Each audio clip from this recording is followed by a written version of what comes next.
Okay, good morning po sa ating lahat. Pray lang muna tayo ngayong araw na to. December 27, 2025 at Merry Christmas po sa ating lahat.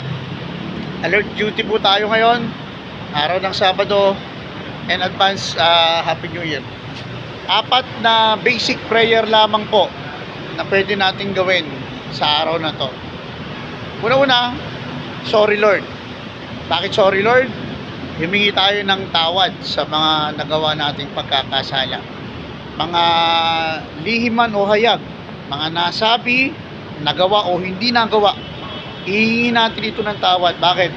Sapagkat ito yung una nating ginagawa dapat upang nang sa ganon yung biyaya ng Diyos ay patuloy at patuloy na sumaatin. Sapagkat ang kasalanan ang nagiging hadlang para makapenetrate ang banal na Espiritu. First prayer is sorry Lord.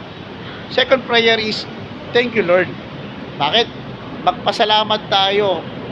We learn to appreciate kung ano yung mga biyaya na merong ibinibigay sa atin ng Panginoon. At minsan nga nakakalimutan natin, ang nakikita natin yung wala. Nakakalimutan natin tignan kung ano yung meron tayo. Kaya, learn to appreciate, be thankful. Kung nandyan yung pamilya mo, magpasalamat ka, nandyan ang pamilya mo.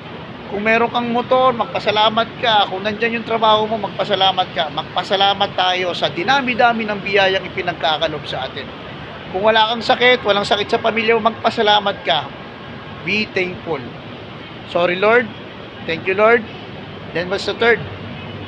Bless me Lord. Bakit bless me Lord?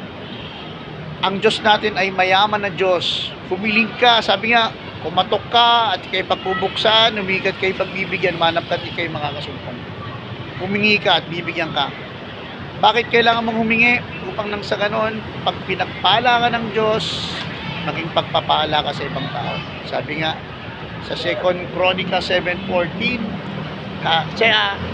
2 Corinto 9:8, magagawa ko kayong pasaganain, higit pa sa inyong inaakala, upang kayo'y may magamit sa kawang-gawa.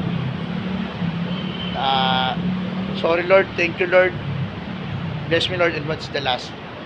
Use me Lord. Nawa gamitin tayo ng Panginoon sa kanyang kubasan, maging pagpapala tayo sa ibang tao, at magagawa kanyang pasaganahin upang maging blessing ka sa ibang tao. Sabi nga sa Galatia 6:9, huwag magsawa sa paggawa ng mabuti, sapagkat darating ang takdang panahon na ikay ani kung ikay hindi magsawa. 4 na prayer, sorry Lord, thank you Lord, bless me Lord, and use me Lord. Pagpalain tayo lagi ng Diyos sa buhay, samahan tayo ng Banal na Espiritu. God bless ating lahat.